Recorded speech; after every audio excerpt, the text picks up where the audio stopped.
In Western Kenya, poverty can lead to struggles for girls, but a local program seeks to empower them with their own transportation. Governments in Africa putting agriculture back on the development agenda and showing progress in the vital sector. And reggae music is well known for its roots in Africa. Now, artists on the continent are being influenced by reggae. Africa 54 starts right now. I'm Joke Rogers at Channels Television here in Lagos. Welcome to the show as we feature a variety of stories from Nigeria and the continent. And I'm Vincent McCory, Voice of America, coming to you from our global headquarters here in Washington. Our program this week begins with a focus on agriculture and innovation. Stay with us for that and more in the next half hour. African governments are putting agriculture back on the development agenda, and progress is being recorded in several countries. That's according to a report released at the Africa Green Revolution Forum in Kenya. Channels TV correspondent Ayola Kasim reports from Nairobi. Africa remains the world's most food-insecure continent, with relatively low levels of agricultural productivity, low rural incomes, high rates of malnutrition, and a worsening of food trade balance. But the trend is changing. This change in trends follows the introduction of the African Union's Comprehensive African Agricultural Development Program, which was created in 2003. A key component of the program is its call for African governments to allocate 10% of national budget to agriculture and to aim for 6% annual growth rate in the sector. Countries that adopted the policies not long after its creation have seen productivity in the agricultural sector rise between 5.9 to 6.7%.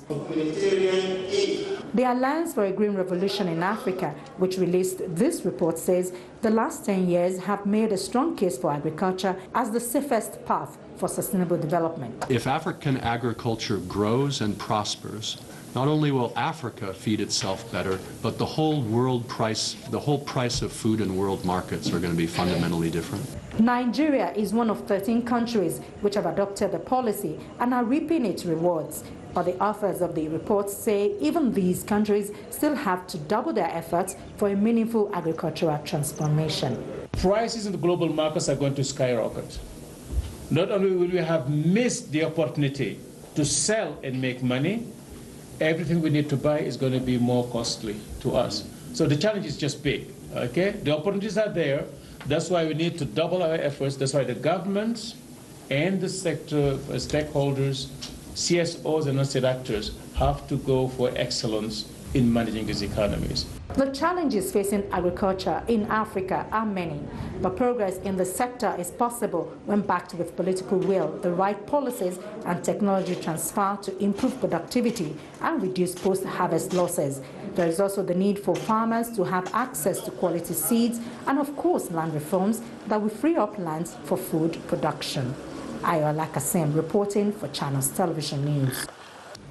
Let's continue talking about harnessing the opportunities in Nigeria's agriculture sector. And for that, we're joined by Professor Bola Okuneye, who's the president of the National Association of Agricultural Economists.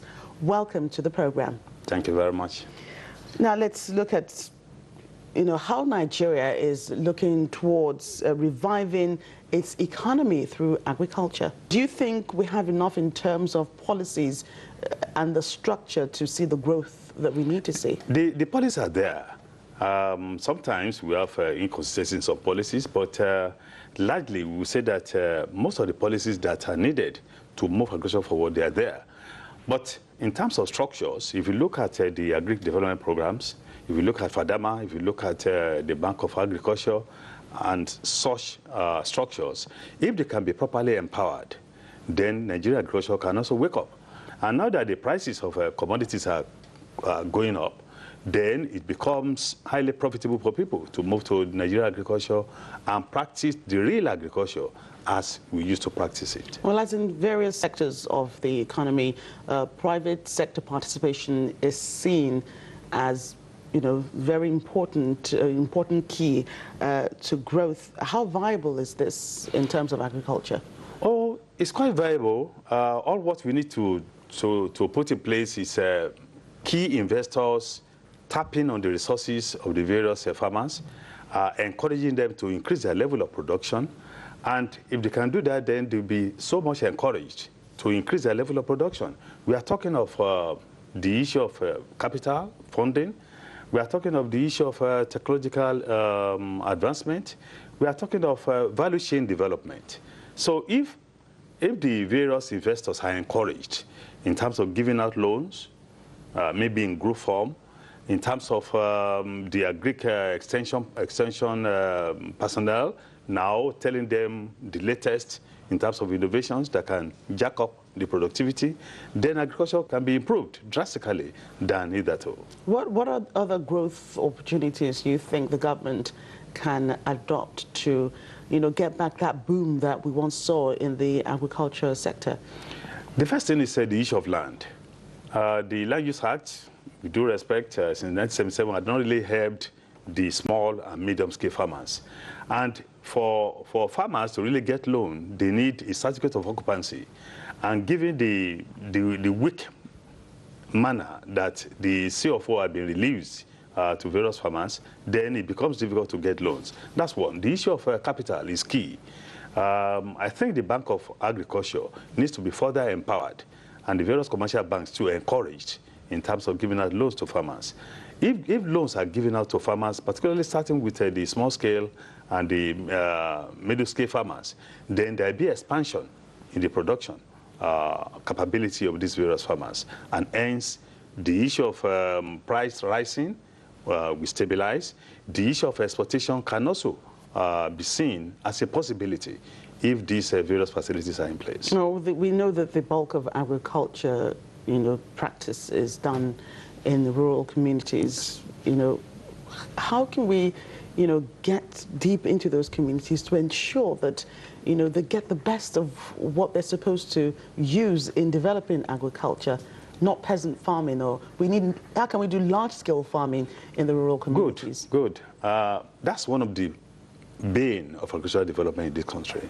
There's need for rural development in terms of feeder roads, in terms of providing some storage facilities for them, not necessarily large-scale storage facilities, but on-farm storage facilities. Then in terms of even encouraging the extension men and women to move to the various rural areas to go and educate them on the latest innovations to develop agriculture. All right, Professor Bola Okuneye, thank you so much for joining us on Africa 54. Thank you very much.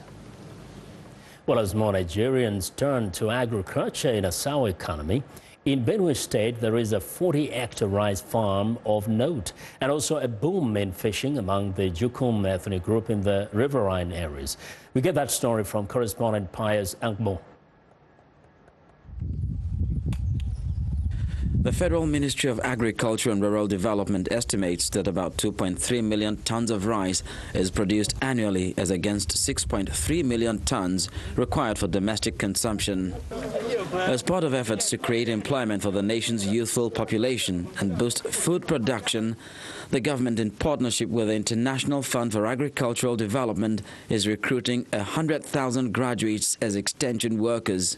We're employing 100,000 youths to become agricultural extension workers that will reside in the community that they are employed to be, to educate farmers on how agricultural best practices, both in inputs, in processing, and marketing.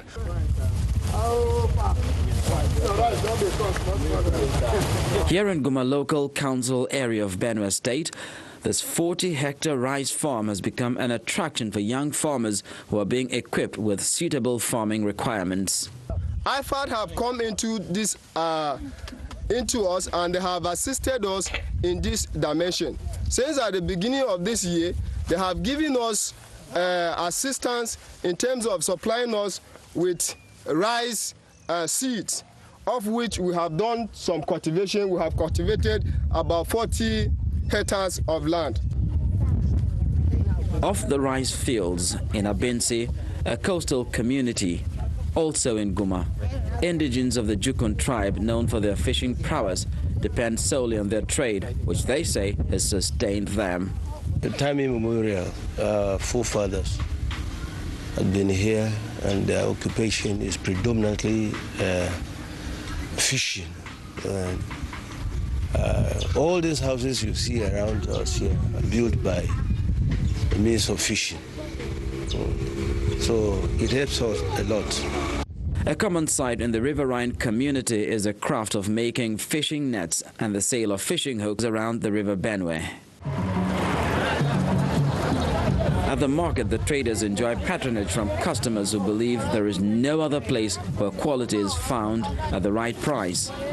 So we like, but they leave the place for we, man, we just pay marketing. Because this main road next better, we get something to get small children to do school with them. The fish is better preserved here, and the price is even cheaper. And it takes short distance for me to come and buy it. And when I take it to my house, my children and my wife, they like it more than buying any other place. That is why I always patronize them. The current economic situation may be an uncomfortable time for most Nigerians, but agro-businesses provide opportunities for economic diversification, which is clearly needed at this time. Well, we want to know what you think about Africa 54 and the stories we cover. Join the conversation on Facebook. The address is Africa 54, and check out our headlines 24/7 on voaafrica.com. Coming up, poverty in Western Kenya has left girls vulnerable to teen pregnancy and school dropout. But a local program seeks to help them with transportation they can call their own. That story after the break.